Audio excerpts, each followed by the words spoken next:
ANM ನ್ಯೂಸ್ಗೆ ಸ್ವಾಗತ. ನಮಸ್ಕಾರ ಚಿಂತಾಮಣಿ. ಫ್ಯಾಮಿಲಿ ಟೈಮ್ ಅಂದ್ರೆ ಟೇಸ್ಟಿ ಫುಡ್ ಕಂಪಲ್ಸರಿ ಅಲ್ವಾ? Welcome to VV family restaurant and fast food. Taste ಮತ್ತು ಕ್ವಾಲಿಟಿ ಒಂದೇ ಪ್ಲೇಸ್ ಅಲ್ಲಿ ಸಿಗ್ತಾ ಇದೆ. ಇಲ್ಲಿ ನಿಮಗೆ ಸಿಗುತ್ತೆ delicious North Indian, Chinese, tandoori ಮತ್ತು special tasty fast food items, fresh ingredients, hygienic cooking, family friendly, comfortable atmosphere ಅಲ್ಲಿ ಡೈನಿಂಗ್ ಆಗಲಿ ಟೇಕ್ವೇ ಆಗಲಿ every bite full of taste. ಇನ್ನು ನಿಮ್ಮ ಯಾವುದೇ ಪ್ರೋಗ್ರಾಮ್ಸ್ಗೆ ಇವರು ಕೇಟರಿಂಗ್ ಸರ್ವಿಸ್ ಕೂಡ ಮಾಡಿಕೊಡ್ತಾರೆ. ಅದರ ಜೊತೆ ಇವರ ಸರ್ವಿಸ್ ಆನ್ಲೈನ್ ಝೊಮ್ಯಾಟೊ ಅಲ್ಲಿ ಕೂಡ ಅವೈಲೇಬಲ್ ಇದೆ. ಇದು ಲೊಕೇಟ್ ಆಗಿರೋದು beside municipal office, Chintamani. Once taste ಮಾಡಿದ್ರೆ definitely you will come again. VV family restaurant and fast food. Good taste, family comfort. ಇವತ್ತೇ ವಿಸಿಟ್ ಮಾಡಿ with your family and friends.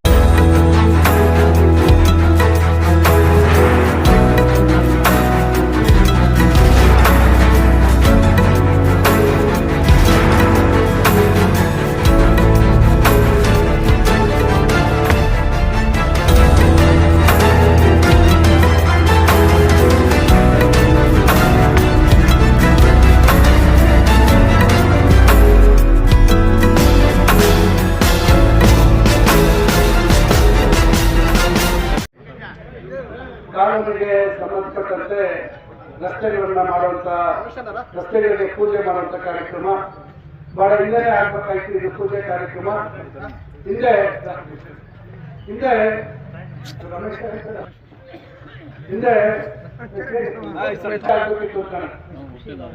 ಒಂದೂವರೆ ತಿಂಗಳಿಂದನೇ ಇದು ಪೂಜೆ ಕಾರ್ಯಕ್ರಮ ಇತ್ತು. ತುರ್ತಾಗಿ ನನಗೆ ಬೆಂಗಳೂರಿಗೆ ಹೋಗ್ಬೇಕು ಅಂತ ಮಾಹಿತಿ ಬಂದಿದ್ದರಿಂದ ಅವತ್ತು ಅರ್ಧಕ್ಕೆ ಮಟ್ಟು ಗಳಿಸಿ ನಾನು ಅವತ್ತು ಕಾರ್ಯಕ್ರಮ ರದ್ದಾಯಿತು. ನನ್ನ ಕೆಲಸದ ಒತ್ತಡದಲ್ಲಿ ಕಡೆಗೆ ಇವತ್ತು ಇದಕ್ಕೆ ಅವಕಾಶ ಆಯಿತು. ಈಗ ಸುಮಾರು 13 ಲಕ್ಷದಲ್ಲಿ ನಾವು ಅಲ್ಲಿ ರಸ್ತೆ ಕೆಲಸವನ್ನು ತೆಗೆದುಕೊಳ್ಳುವಂಥದ್ದು ಮಾಡ್ತಾ ಇದ್ದೀವಿ. ಆದರೆ ಈಗ ಅಲ್ಲಿ ನೋಡ್ಕೊಂಡು ಬಂದಾಗ ಬಹಳ ಹಿಂದೆ ಆಗಿರ್ತಕ್ಕಂಥ ರಸ್ತೆ ಈಗಾಗಲೇ ಬಹಳ ಹಾಳಾಗಿದೆ ಮತ್ತು ಒಳಚರಂಡಿ ಸಮಸ್ಯೆಯನ್ನು ಕೂಡ ಅಲ್ಲಿ ಹೇಳಿದ್ದಾರೆ. ಈಗಾಗಲೇ ನಾನು ನಗರಸಭೆಯ ಸಂಬಂಧಪಟ್ಟಂತ ಅಧಿಕಾರಿಗಳನ್ನು ಕರೆಸಿದ್ದೀನಿ. ನಾಳೆ ಸೋಮವಾರ ಅರ್ಬನ್ ಆರ್ಟ್ ಸಪ್ಲೈ ಬೋರ್ಡ್ ಅವರು ಬಂದು ನೋಡ್ತಾರೆ. ಅದನ್ನು ಯಾವ ರೀತಿ ಪರಿಹಾರ ಮಾಡ್ಬೋದು ಅನ್ನೋದನ್ನು ಅವ್ರನ್ನ ಗಮನಿಸ್ತೀವಿ. ಇಡೀ ರಾಜ್ಯದಲ್ಲೇ ಒಂದು ವಿಶೇಷವಾದಂಥ ಕಾಳಜಿಯನ್ನು ವಹಿಸಿ ನಾನು ಹಿಂದೆ 2008ರಿಂದ 2013 ಅವಧಿಯಲ್ಲಿ ಶಾಸಕನಾಗಿದ್ದಂಥ ಸಂದರ್ಭದಲ್ಲಿ ಗೋಪ್ಸಂದ್ರ ಮತ್ತು ಮಾರುತಿ ಬಡಾವಣೆ ಮತ್ತು ಕರಿಪಲ್ಲಿ ನಗರಕ್ಕೆ ಹೊಂದಿಕೊಂಡಿದೆ. ಇವತ್ತಲ್ಲ ನಾಳೆ ನಗರದ ಭಾಗ ಆಗುತ್ತೆ, ಇದೆಲ್ಲ ಅಭಿವೃದ್ಧಿ ಆಗ್ತಾ ಇದೆ. ಒಳಚರಂಡಿ ಯಾಕೆ ಮಾಡಬಾರ್ದು ಅಂತೇಳಿ ರಾಜ್ಯದಲ್ಲೇ ಯಾರು ಆಲೋಚನೆ ಮಾಡೋ ರೀತಿಯಲ್ಲಿ ಮಾಡಿಸಿದ್ವಿ. ನಿಮ್ಗೆ ಅನುಕೂಲನೂ ಇತ್ತು, ಯಾಕಂದ್ರೆ ಈ ಕಡೆ ಕೆಳಗಡೆ ಎಸ್ಟಿಪಿ ಇತ್ತು, ಅದಕ್ಕೆ ಸಂಪರ್ಕ ಕೊಡುವಂಥದ್ದು ಮಾಡಿದ್ವಿ. ಆದರೆ ಈಗ ಮಾರುತಿ ಬಡಾವಣೆಯಲ್ಲಿ ಅಲ್ಲಿ ಕಾಲುವೆ ಬಿಡ್ತಾ ಇದ್ದಾರೆ. ಕರಿಯಪ್ಪಲ್ಲಿ ಅವತ್ತು ಏನು ಮಾಡಿಸಿದ್ರೆ ನಂತರ ಅದಕ್ಕೆ ಸೋಪ್ ಫಿಟ್ ಮಾಡಬೇಕಿತ್ತು, ಟ್ರೀಟ್ಮೆಂಟ್ ಪ್ಲಾಂಟ್ ತರ ಒಂದು ಸೋಪ್ ಫಿಟ್ ಮಾಡಬೇಕಿತ್ತು. ಆದರೆ ಅದು ಕೂಡ 10 ವರ್ಷದಲ್ಲಿ ಆಗಲಿಲ್ಲ. ಯಾರಿಗೂ ಗಮನ ಇರಲಿಲ್ಲ. ಯಾಕಂದ್ರೆ ನಾನು ಮತ್ತೆ ರಾಜಕೀಯ ಮಾತಾಡಕ್ ಹೋದ್ರೆ ಪಾದಂತ ಏನು చెప్తారంటే ಪಾದಂತ ಯಾಕೆ చెప్పాలి అంటే ఏం తీర్మానం మీరు చేస్తే దాని ఇంకా ఏం మంచిదైందో చెడ్డదైందో అని నేను చెప్పాల్సి వస్తుంది. ఏం ಒಳ್ಳೆದಾಯ್ತು ಕೆಟ್ಟದಾಯ್ತು ಅನ್ನೋದನ್ನು ನೀವು ಅರ್ಥ ಮಾಡ್ಕೋಬೇಕಾಗುತ್ತೆ. ನಿಮ್ಮ ಕೈಲಿ ಪ್ರಜಾಪ್ರಭುತ್ವದ ವ್ಯವಸ್ಥೆಯಲ್ಲಿ ಓಟ್ನ ಹಾಕಿಕೊಟ್ಟಂಥ ಸಂದರ್ಭದಲ್ಲಿ ನೀವು ಯಾರಿಗೆ ಓಟ್ ಕೊಟ್ಟರೆ ಯಾರು ಕೆಲಸ ಮಾಡ್ತಾರೆ ಅನ್ನೋದು ನೀವು ಸ್ವಲ್ಪ ಆಲೋಚನೆ ಮಾಡಬೇಕಾಗಿದೆ. ಒಂದಲ್ಲ 2 ಅವಧಿ ಹೆಚ್ಚು ಕಮ್ಮಿ ಯಾಕೆ ಮಾಡಲಿಲ್ಲ ಅವರು? ಯಾಕೆ ಕರಿಯಪ್ಪಲ್ಲಿ ಸೋಪ್ ಫಿಟ್ ಮಾಡೋಕ್ಕಾಗಲಿಲ್ಲ? ಇಲ್ಲಿ ಯಾಕೆ ಸಮಸ್ಯೆಗಳು ಬಗೆಹರಿಸಕ್ಕಾಗಲಿಲ್ಲ? ಇಲ್ಲಿ ಯಾಕೆ ಕಾಲೋನಿಯಲ್ಲಿ ಕೆಲಸಗಳಾಗಲಿಲ್ಲ? ಇವೆಲ್ಲ ಸ್ವಲ್ಪ ನೀವು ಪ್ರಜಾಪ್ರಭುತ್ವದ ವ್ಯವಸ್ಥೆಯನ್ನು ಅರ್ಥ ಮಾಡ್ಕೋಬೇಕು. ದಯವಿಟ್ಟು ಯಾರೋ ಹೇಳ್ತಾರೆ, ಯಾರೋ ಒಂದು ಬಂದು ಸುಳ್ಳು ಹೇಳ್ತಾರೆ ಅನ್ನೋದನ್ನೇ ನಾವು ನಂಬೋದಲ್ಲ. ನಮ್ಮ ಬದುಕುಗಳಲ್ಲಿ ಯಾರು ಬದಲಾವಣೆ ತರ್ತಾರೆ, ನಮಗೆ ಬೇಕಾದಂಥ ಸೌಲಭ್ಯ ಯಾರು ಒದಗಿಸ್ಕೊಡ್ತಾರೆ, ಯಾರು ನಮ್ಮ ಮಕ್ಕಳ ಭವಿಷ್ಯದ ಬಗ್ಗೆ ಚಿಂತನೆ ಮಾಡಿ ಅದಕ್ಕೆ ಬೇಕಾದಂಥ ಏನೇನೋ ಮುಂಜಾಗ್ರತಾ ಅಭಿವೃದ್ಧಿ ಕೆಲಸಗಳನ್ನ ತೆಗೆದುಕೊಳ್ತಾರೆ ಅನ್ನೋಂಥದ್ದು ತಾವೆಲ್ಲ ಅರ್ಥ ಮಾಡ್ಕೋಬೇಕಾಗುತ್ತೆ. ಅದರಿಂದ ನಾನು ಹೆಚ್ಚಾಗಿ ಹೇಳಕ್ ಹೋಗಲ್ಲ. ನಮ್ಗೆ ಹೇಳಿದ್ರು ಚಿಂತಾಮಣಿ ಸೀವೇಜ್ ವಾಟರ್ನ ನಮ್ಮ ಕೆರೆಗೆ ಬಿಟ್ಬಿಡಿ, ನಮಗೆ ಬೋರ್ವೆಲ್ ರೀಚಾರ್ಜ್ ಆಗ್ತದೆ ಅಂತಕ್ಕಂಥ ಬೇಡಿಕೆ ಇತ್ತು. ನಾನು ಹೇಳಲ್ಲ ಅಂತ. ಅದೇ ಬೇರೆಯವರು ನಮ್ಮ ಜಾಗದಲ್ಲಿ ಇದ್ದಾರೆ, ಯಾಕೆ ಓಟ್ ಹಾಕ್ಬಿಡಿ, ಏನ್ ಬೇಕಾದ್ರೆ ಮಾಡ್ತೀವಿ. ನಾನು ಅವತ್ತೇ ಹೇಳಿದೆ ಆಗೋದಿಲ್ಲ, ಇವೆಲ್ಲ ನೀವು ಕೇಳ್ತಾ ಇರುವಂಥದ್ದು ಕಾನೂನು ವಿರುದ್ಧವಾಗಿರ್ತಕ್ಕಂಥದ್ದು ಅಂತ ಅವತ್ತೇ ನಾನು ಹೇಳಿದೆ. ಅವತ್ತು ನಾನು ಹೇಳಿದೆ, ನಾನು ಓಟ್ಗೋಸ್ಕರ ನಾನು ಇನ್ನೊಂದು ಸುಳ್ಳು ಮತ್ತೊಂದು ಹೇಳಿ ಆ ಕ್ಷಣಕ್ಕೆ ನಿಮ್ಮನ್ನ ಮರಳು ಮಾಡಿ ಹೋಗ್ಬೇಕಲ್ಲ ನಾನು. ಅದರಿಂದ ಇವತ್ತು ಬಹಳಷ್ಟು ವಿಚಾರ ಹೇಳಿದ್ದಾರೆ. ಈಗ ಅದಕ್ಕೆ ಏನ್ ಮಾಡ್ಬೇಕು ಅನ್ನುವಂಥದ್ದು ಸ್ಮಶಾನದ್ದು ಹೇಳಿದ್ದಾರೆ, ಅಲ್ಲಿ ಕಾಲುವೆದು ಹೇಳಿದ್ದಾರೆ, ಹಿಂದ್ಗಡೆ ಕಾಲುವೆದು ಅದನ್ನು ನಾನು ಅಧಿಕಾರಿಗಳಿಗೆ ಹೇಳಿದ್ದೀನಿ. ಸರ್ವೆ ಮಾಡಿ ಬೇರೆ ಮುಂದೆ ಯಾರಾದರೂ ಅನುದಾನದಲ್ಲಿ ಅದನ್ನ ಕಾಲುವೆ ಮಾಡಬೇಕು, ಯಾಕಂದ್ರೆ ಮನೆಗಳಿಗೆ ನೀರು ನುಗ್ತಾ ಇದೆ ಅಂತೇಳಿ ಶಾಲೆ ಆವರಣದ ಬಗ್ಗೆ ಹೇಳಿದರೆ ನಾನು ಅದಕ್ಕೆ ಬೇರೆ ರೀತಿ ಪ್ರಯತ್ನ ಮಾಡ್ತಾ ಇದ್ದೀನಿ. ಯಾಕಂದರೆ ಎಲ್ಲ ಸರ್ಕಾರದಿಂದಲೇ ಮಾಡೋಕ್ಕಾಗಲಿಲ್ಲ. ಮೊನ್ನೆ ಬೆಳಗ್ಗೆ ಅವರು ನನಗೆ ಫೋನ್ ಮಾಡಿದ್ರು, ಅಮೆರಿಕಾದಲ್ಲಿ ನಿಲ್ಲಿಸಿರುವಂಥವ್ರು. ಅವರನ್ನು ಒಂದೂವರೆ ವರ್ಷದಿಂದ ಅವ್ರನ್ನ ಭೇಟಿ ಮಾಡಿದ್ದೆ. ಅವ್ರು ನನಗೆ ಮೆಸೇಜ್ ಹಾಕ್ತಾರೆ, ನಾನು ನಿಮ್ಮ ಊರಲ್ಲಿ ಅವತ್ತು ಭೇಟಿ ಮಾಡಿದ್ದೆ, ನಿಮಗೆ ಒಂದು ಕಾರ್ಯಕ್ರಮದಲ್ಲಿ ನಿಮ್ಮೂರಲ್ಲಿ ಶಾಲೆಗಳಲ್ಲಿ ನಾನು ಕೆಲವು ಕೆಲಸಗಳನ್ನು ಮಾಡ್ತಾ ಇದ್ದೀನಿ, ನಿಮಗೆ ಭೇಟಿ ಮಾಡಬೇಕು ಆ ವಿಚಾರದಲ್ಲಿ.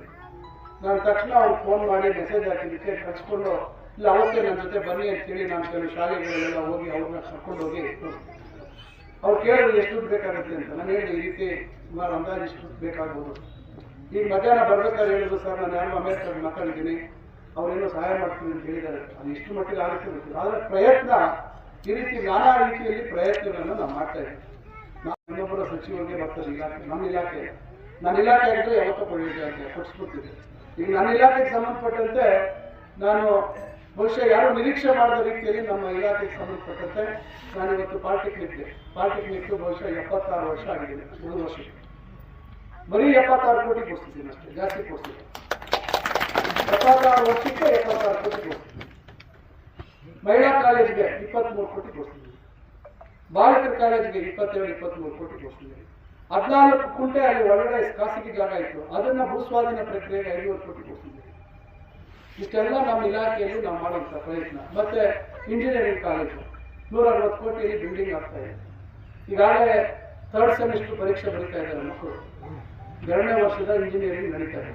ಇದು ನನ್ನ ಇಲಾಖೆಯಲ್ಲಿ ಆಗಿರ್ತಕ್ಕಂಥದ್ದು. ನನ್ನ ಇಲಾಖೆಯಿಂದ ನಾನು ಮಾಡೋಕ್ಕಾಗಿದೆ.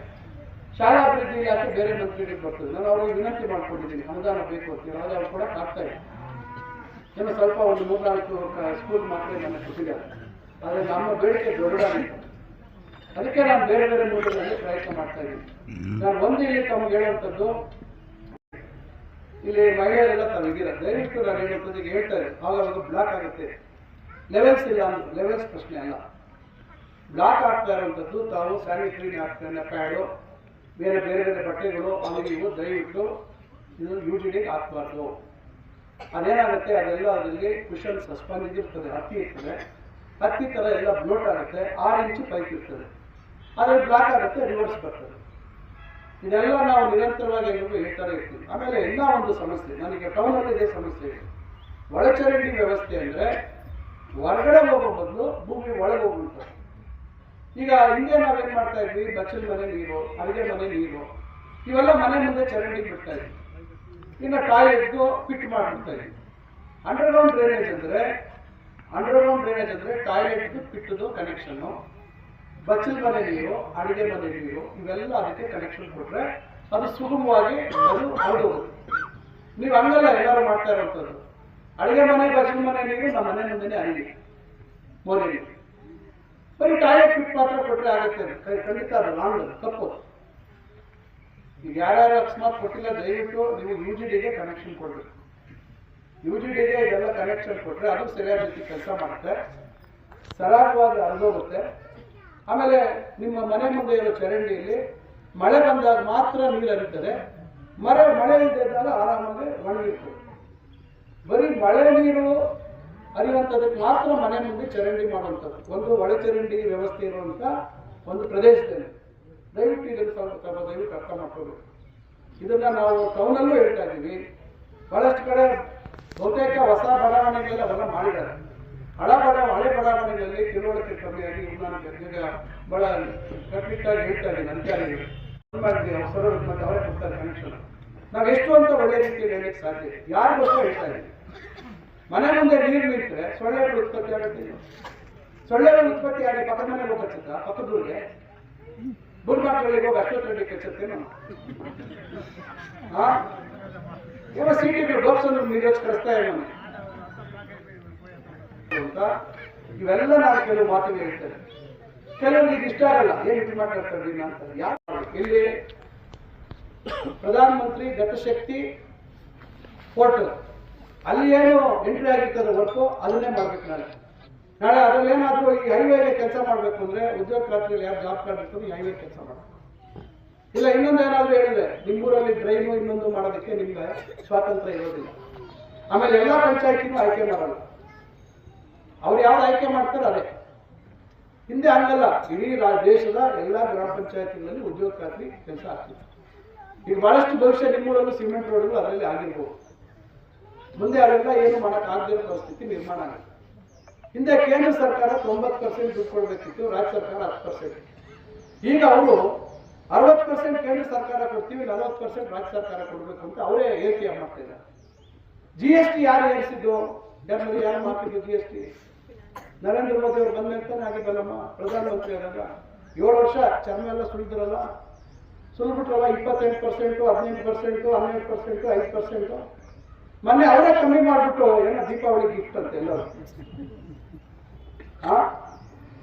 ಒಂದ್ ಕಡೆ ಮುಂದೆ ತೋಲಿಸ್ತದೆ, ಬಾಳ ವಂಚಿಸ್ತದೆ. ಆಮೇಲೆ ಹಿಂಗ ಪಕ್ಕ ಬಲ್ಲ ಬಿಟ್ಟಿಸೆ ಮೇಲೆ ಬಾಳ ಮೇಲೆ ಇಟ್ಟಿದೆ ನೋಡಿ. ಅದರಿಂದ ರಾಜ್ಯಗಳಿಗೆ ದೊಡ್ಡ ಹೊಡೆತ ಬಿದ್ದಿದೆ. ಅವರು ಹಾಕಿದ ತಪ್ಪು ಫಸ್ಟು, ಆ ಹಾಲಿಗೆ, ಬೆಣ್ಣೆಗೆ, ತುಪ್ಪಕ್ಕೆ, ಫರ್ಟಿಲೈಸರ್ಗೆ.